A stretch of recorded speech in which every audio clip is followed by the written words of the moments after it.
nights, we've had quizzes, thanks to Mike, we've had bingo nights, and if anybody's been to one of our bingo nights and seen me after a few glasses of wine and dropped all the balls on the floor. We meet once a month, normally on a Thursday here in the chapel. It's open to anybody to come along. It's free, usually 6:30. Any ideas anybody's got they'd like to see, please let us know and we will try and arrange it for different things. Also, if anybody's got a little bit of something they found in the garden and not sure what it is, we do have the fines officer on record. We can take it to her and get it sorted out. Or we're always pleased to see any old photos of the village that we would like to be kept for posterity. So in that case, I'll now shut up and I'm going to hand you over to Chris, and Chris is going to talk about Tywardreath. Hey, here we go.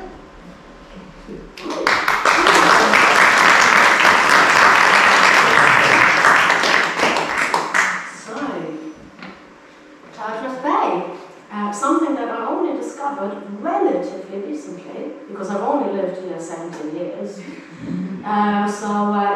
You take the solid ground for granted that you step on and that's outside your door and that you look upon. And then suddenly the parish council comes along and publishes a plan with lots of annexes, and there's a big history section in there at the back with all these maps from how this area used to look like. And I fell backwards that all these maps, any map that is older than 300 years, and in particular older than 400 years, shows a huge bay here, where we now have land, deep inland, going all the way up to Ponce Mill. And so I thought I must find out more about this. And I came to ISOT only last year, and they allowed me to give this talk and research the matter further. And I'm so grateful to so many people who have helped with this research. So now, with not much further ado, let's start with the first proper slide. If it lets us. Okay, so an old map. I just grabbed something that was available online that we actually are allowed to show under a public license to make sure that we're all above board here. So this is one of the many maps that I found that were done, more than 300 years ago. It can sort of stand in for what the main features are, which is Tywardreath Bay, or Tywardreath Bay, and various spellings. It appears as though everything that we know as St. Oscar Bay now was known as Tywardreath Bay, which tells us how important Tywardreath was. Why was it important? Probably something to do with the priory here, which operated until the Reformation. So people named this bay after Tywardreath. So that is where we are. What else do we need to know? Nothing else really for now. Perhaps one thing, it also stands in for showing just how distorted these old maps are. So this is one of the better ones, where you can sort of make out the shapes, but there are sort of bits not going out as far as you would like, and other bits going further in, and it's all a bit vague. The rivers, they may be slightly different from what we have today. So the next slide, what I did a little bit of artwork as a compilation of getting the geometry a little bit better to give us an idea of the shape of this bay. And we are going to have a look around this bay and see what is available now that tells us that we have had a bay. There are lots of clues, and I have only picked out very, very few. But what we're doing in general is we will be following the old cliff lines. And on my subsequent maps, I will be showing those same cliffs so that we know how far inland they now are. So we start here. We're almost next to the old priory, so we will make our way down from the village to the waterfront, and then we work our way anti-clockwise round those points, and then we have another check with the map, and then we do the next thing. So our first point is we walk down to Tidal Road, and what do we see? We see the sea, of course. Not now, we look straight across, and you think, this is what I thought, what is here, what has been here for hundreds of years. Not so. There was water all along here, so if we look at the next slide, I don't know how far up it came, yeah? But the water went into this little side bit.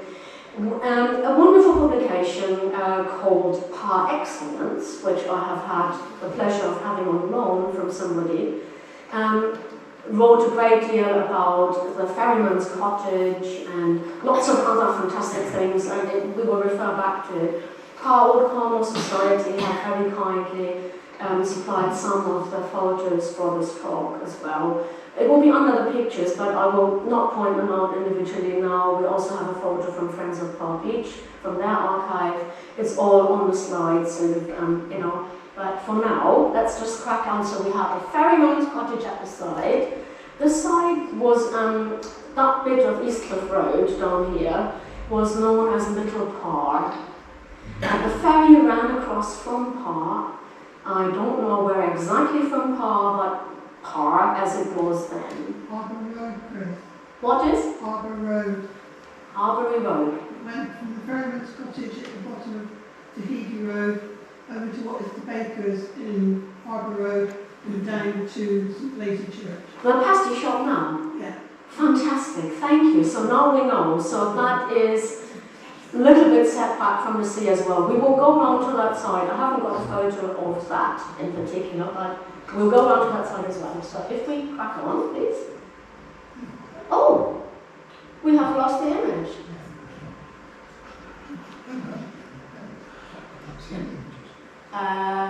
Okay.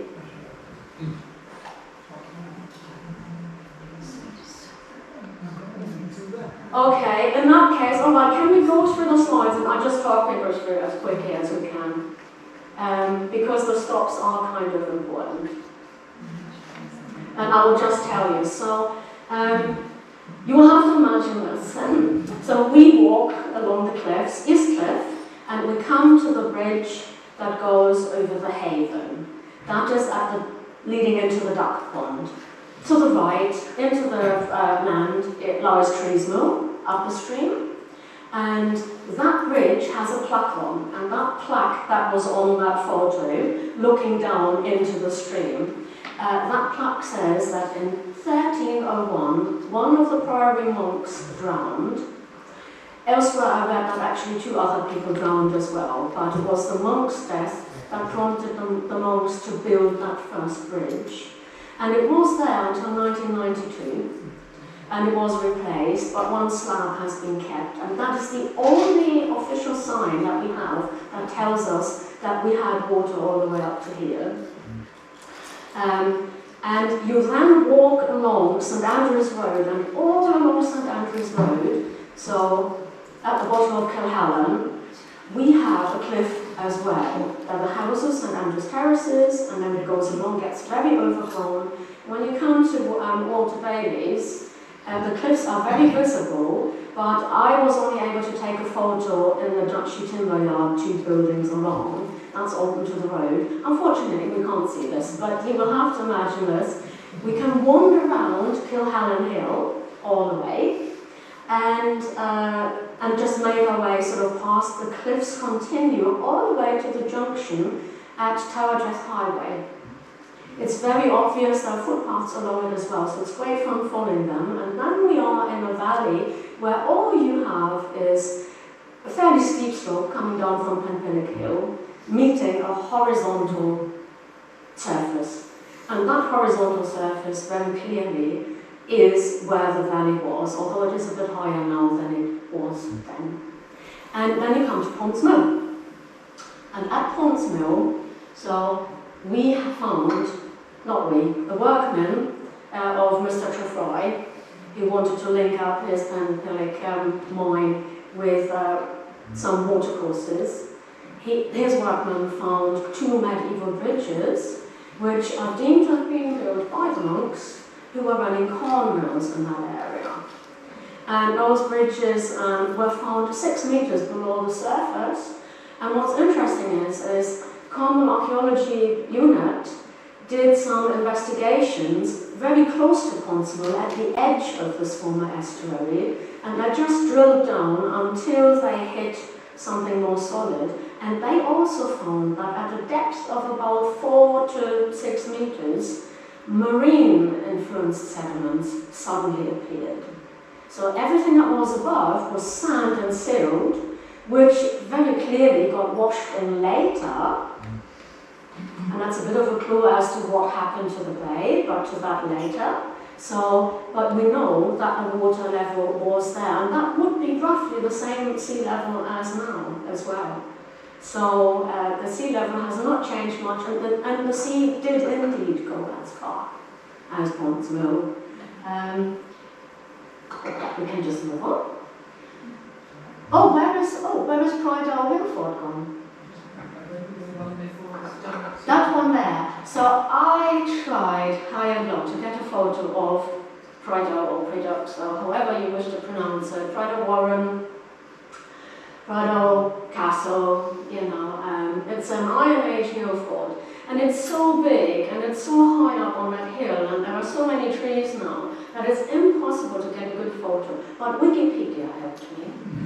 And Wikipedia very kindly had somebody on there who put on this rendering. The Environment Agency have put out LiDAR images of the entire country. And LiDAR is wonderful because it strips away the vegetation. So you can see the actual structure.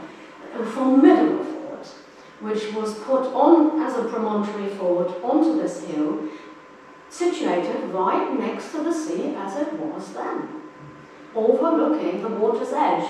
And my research, to my great surprise, I discovered where it was put 133 meters above sea level as it is today, the sea level then, when it was built, was not much lower. We have only had about 1 foot, or 25 to 30 centimeters of sea level rise. And that only started in the middle of the 19th century. And for all of the time, since about 3,000 years ago, the sea levels had been more or less identical. And then it started rising a little bit. But, in the scheme of the size of this hill fort, that is nothing. That's the same layout then as it is today, plus the water. So I found that quite astounding. Next, please. So we now go on a very quick, let's see if they let us, if the photo's in there, St. Blaise, and then we make our way to Parr, down the western side, and down to the mouth of what was the Sandy River.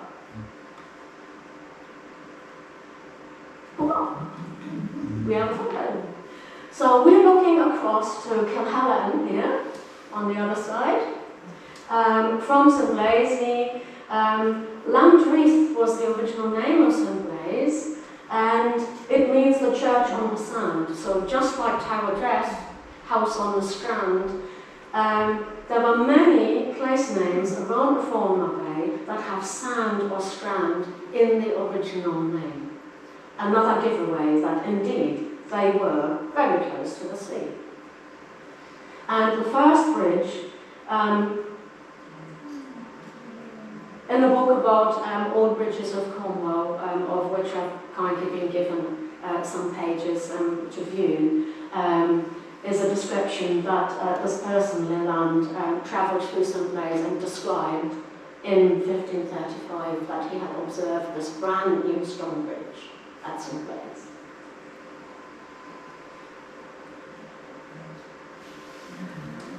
Okay, well, we don't have an image there. We are on top of the hill there on the other side of the bay, in theory. Can you go to the next slide in case that we have the next image? So it has stripped out the photos and it has only left in what I added, which is the imagination of the bay in between. So we are looking from the western side of the bay, from the hill above Roseland, across to here, and the ferry would have, you know, just about been visible, and it was looking back towards Tidal Road in effect, and St Andrews here at the bridge, you know, would have been there. So that's up to Treesmore, but I'm afraid we just have to imagine the whole lot. I'm sorry. This is the conversion from Mac to Microsoft. It hasn't fully worked by the looks of it. And, ooh, my photo. Do we have anything on the next ones? Thank goodness for that. So never mind my photo. I so desperately wanted to show you these beautiful photographs. My photo was the modern view of this, which is the greengrocers and Par Inn and the signal box, because I wanted to show you a photo of the first bridge that was there furthest down closest to Par, to bridge the Par River. And that was built in the 1820s, and very kindly so that photo appears in Par Excellence, and very kindly I was given these other two supplementary photos to show you another angle. So I think that is the same time as that, very likely. So we are going back about 60 years, or 55 years. It shows the bridge and how the setup was with the shop. But this photo here, from about 100 years ago, shows us how steeply humped that bridge was. And again, that's a greengrocer. So I hope that you know where we are. The beach as it is now is there, but of course, up to then, you know, there would have been a lot of water there, and people would not have been able to get across as easily. There was another ferry running there, I believe, but I don't know for how long. Good, that's another modern one. So just further along towards the sea, all of the docks and the harbour were built on what was the estuary of the Sandy River. That was completely filled in. The Sandy River was diverted prior to that, and I'll show you in a minute where it got to, what happened to it. But this would have been all the open bay, and we're sort of almost looking in the direction of the river. Let's just go on. So let's see how many photos have survived this one. So we're now making our way back across the bay. So Little Par, I've put it on there. So that, just that little bit there, was called Little Par, as far as I can work out. That's Tidal Road, up to us here, and now we're making our way down Eastcliff and down the eastern side. If it will let us. No, it doesn't. You may know the community gardens. At the back of them is where the Eastcliff starts again. So you come down to Tidal Road, and you just look to the left. It's very low, and then it gradually rises. It goes behind the community garden and behind the shops, and then it's between the backs of houses, the lower ones and the higher ones from Upper Eastcliff. The name was a giveaway, you know, so they are obviously on top of it. That's the old coastline, and then it crosses Tidal Road. Do we have the next photo? So unfortunately, that's not there either. So the next one was just on the road towards Foy, where it crosses the road, and you can see it very clearly on the left side of the road. The roadland rises notably, and on the right we have some paddocks, and it rises quite high there. And I have heard all these wonderful stories about old rings still being found and visible from old moorings in various places around the bay. And I just wondered whether perhaps because it's very overgrown, that might perhaps be one such other place where at the foot they might have had some rings, because a lot of the old maps show that the tidal part of Par Sands was used by ships until they could no longer use it. So they may well have wanted to dock there. I don't know, but you know. So unfortunately we can't see it. We're just round So we are now on the coastal footpath, we are now on top of the cliff, and just imagine, which is all land, you know, was underwater, but I would like to point out what formidable land we have. Friends of our beach are looking after wildlife reserve there, and you know, I've been a member of that for quite a long time, so another thing that I enjoy. But where a lot of people go, I have heard people call it not Barbados, Barbados. You know, younger people coming from other parts of Cornwall, knowing this wonderful beach for that. There's a large caravan park with other people in as well, but the amazing thing is, this really has not been there long at all, and this is where the current changes can be observed by us, have been observed by the people who have grown up here, and people who are children now will remember that there were far fewer sand dunes. When they were little, there were all sorts of things, and we will look at that in a little while. If we go to the next picture. But in reality, the water would have come up all the way to the cliff, and everything would have been water. I'm no great artist here, so I just used the clip art, but you know, imagining that everything would have been just water, you know, I find that really fascinating, and the various places around the bay, and it's great fun following that. Now, while we're there, so I talked about the stable sea levels for a very long time. So, in the second half of the 19th century, global sea levels rose by 6 centimetres. Then we had 19 centimetres that were added throughout the 20th century. So it picked up in pace a little bit, but bearing in mind that it started towards the end of the 19th century, there wasn't that much change in pace of sea level rise. And now we are moving a little bit faster, so we've already had 8 centimetres so far, which would bring us at 30.6 millimetres per year, which would give us 36 centimetres in a century. But it's still, all in all, no more than a foot that we've had so far. So fear not. But what this means is, we're looking at all this water on the old maps, and clearly something very unusual must have happened, because you would think that the land floods when the sea is higher, and the sea was not higher. And the only possible explanation is that this bay was filled in, and the timing of the filling in gives us a clue as to why it was filled in. So, on the next slide, I did a little sketch to go through my theory of how this might have happened. I was originally a geologist, so I tend to think in sedimentation pictures. So we're starting with the bedrock. The original valley was cut quite some time ago. It was cut very deeply. Up to 40, 50 metres at the bottom, so about as high as the hills that are now above it, above the surface. And there would have been some sedimentation naturally falling into that. And otherwise, there was a fairly deep inlet with a direct connection to the sea, and the sea was really quite deep. And then tin streaming started.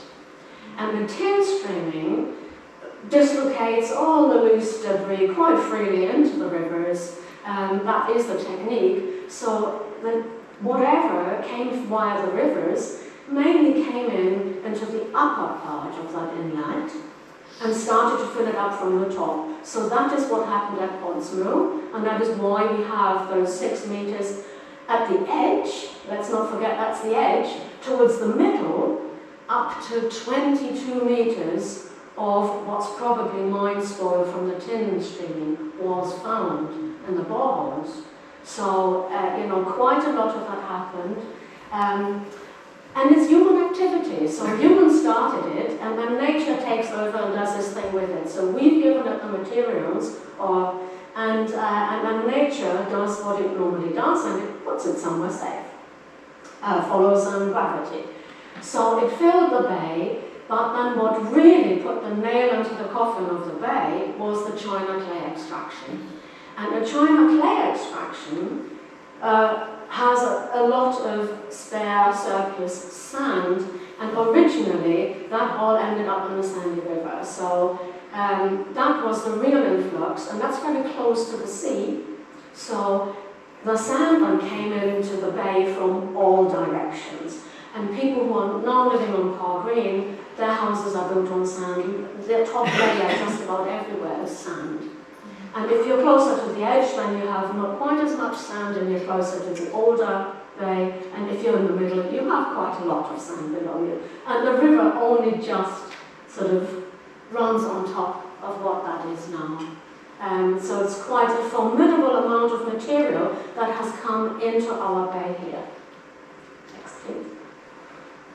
So the tin streaming probably started quite a long time ago, because tin is a vital ingredient for making bronze, and the Bronze Age was even before the Iron Age, and Cornwall was renowned for all its ores. So that would have started, but not on an industrial scale. The industrial scale happened from about 1500 to 1800, and that is where the real amounts came in, and you know, that I saw shown in the previous slide, that really are filling us. And there is a lot in the Luxullian area. And by the way, so the Luxullian River is also called the Parr River.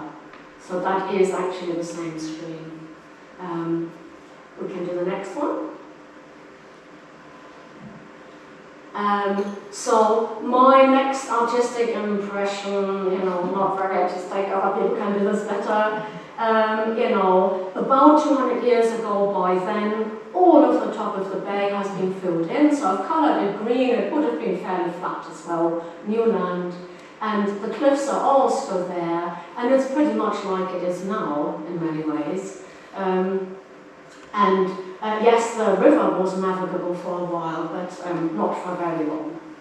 So that was all silted up, but this is the high water tide mark, so that's our new bridge at Parr, of which we have that photo from 100 years ago, in one of the previous slides.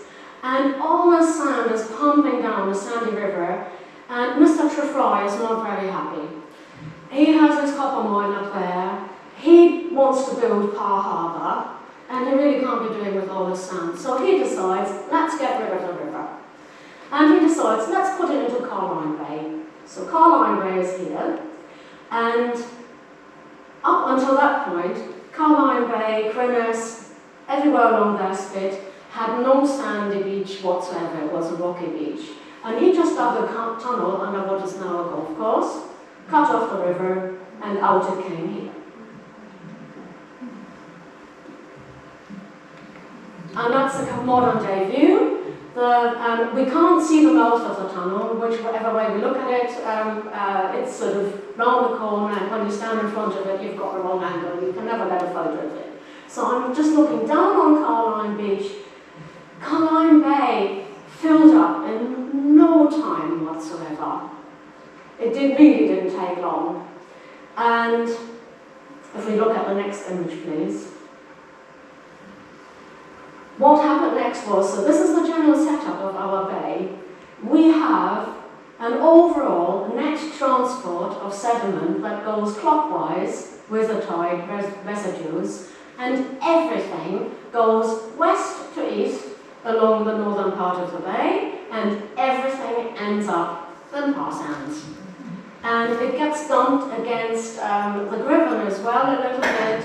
On geological maps, I have put one up here, a seabed map, shows a nice little tongue, so the same shape of the Griffin extends on the seafloor further out. So a little bit ends up in the water and just sort of adds to there.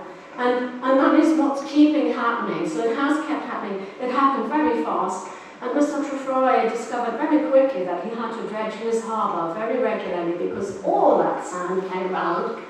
And then it started here, and that is what then filled up the rest of the bay, and it is also ongoing. So we have some images of what it looked like. So about 100 years ago, we had no sand dunes worth mentioning. Beach huts directly on the beach.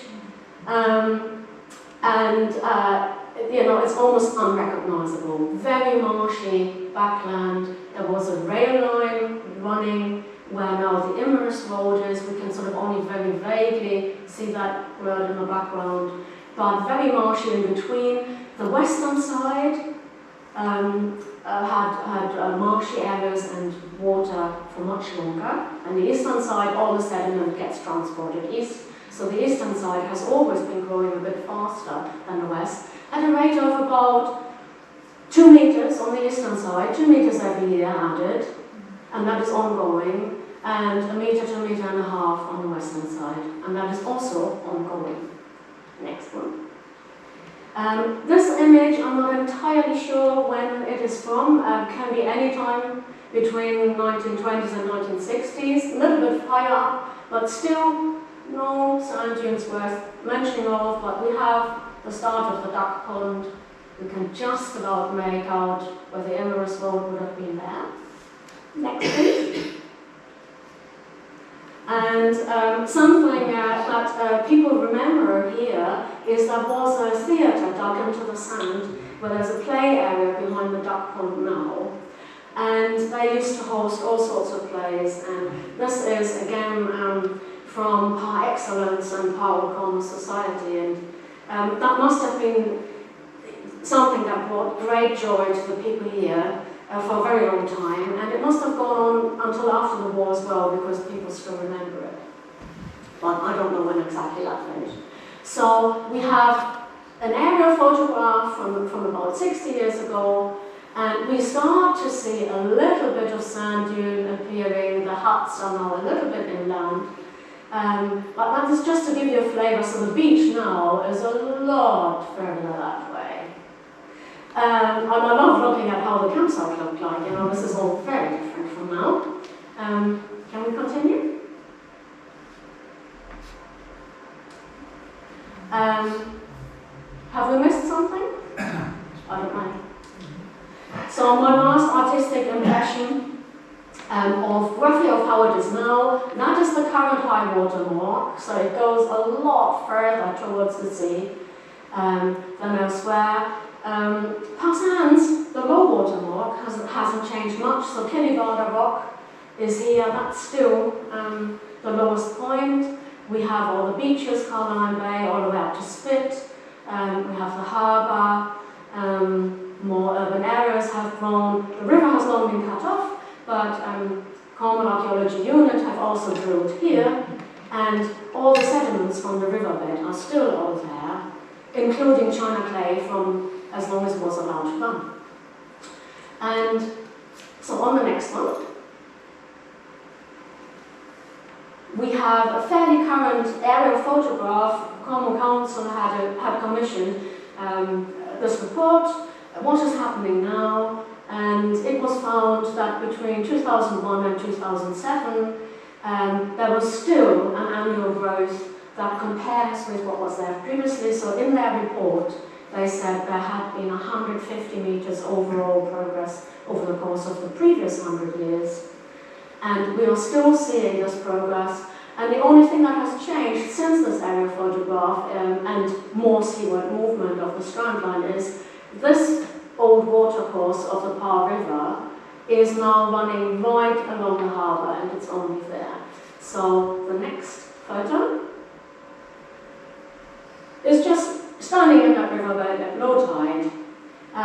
So this has all gone dry now, and the river now runs there. And at most low tides you can walk in that old riverbed. And that's just a view from the side of the rock onto Killyvada Rock and Spit Point in the distance, the golf course on top. And that is at a very low tide, so that's still the lowest tide. And, at the moment it looks like we are still getting more land, the sand dunes are still growing, and eventually they may well reach this low water tide mark, but who knows? And that will conclude the talk. So thank you very much.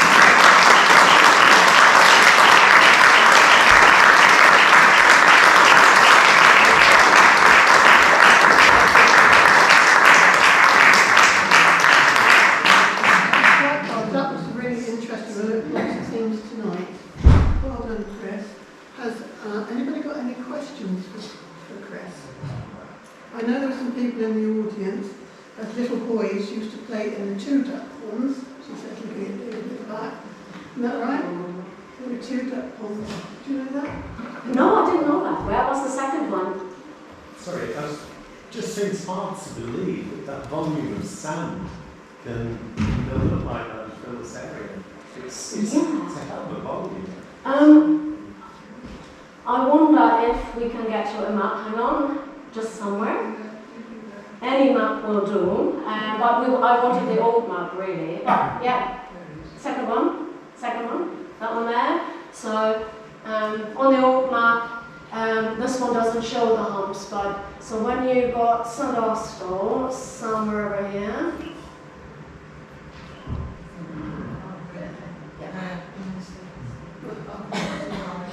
Well, I've cut up St. Blaise, St. Stephen Court, there it is, St. Austell. So, Carclays was a huge mountain, and he first got mined for tin, but that was where China clay extraction really started in earnest, and that is where the Sandy River came from. And they basically chucked the entire mountain into the Sandy River before people had environmental consensus said, well, maybe it's not a good idea to dump everything in it. Why don't we have spoil heaps?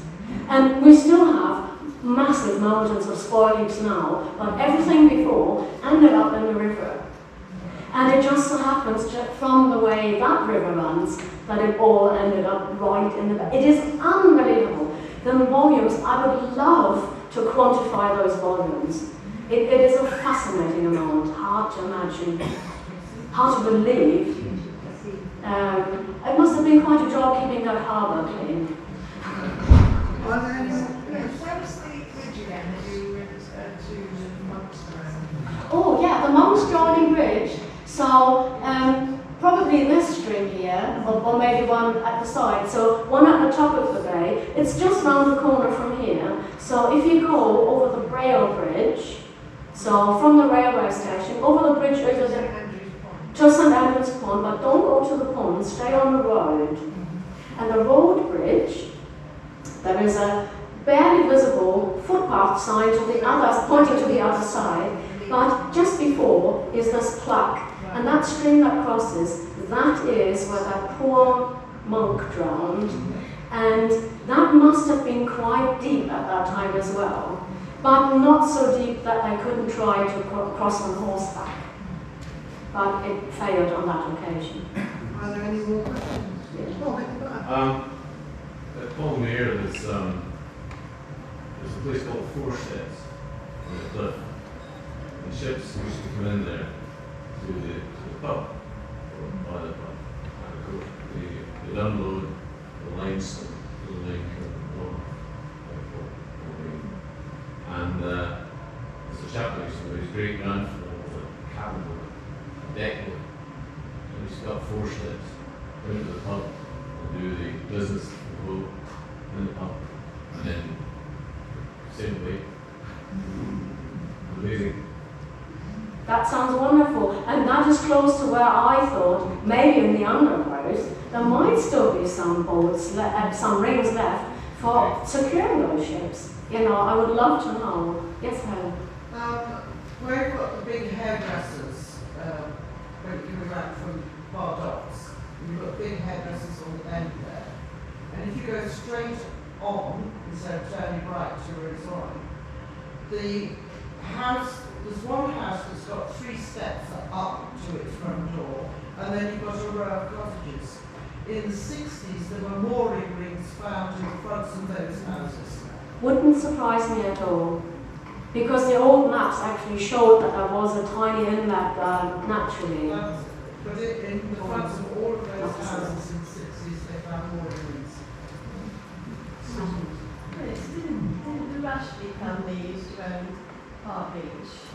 They still do own the car park land. The council is leasing that from them. But the main car park, that is still operated by them in effect. And then the rest of the land has a different arrangement. Any more questions or comments?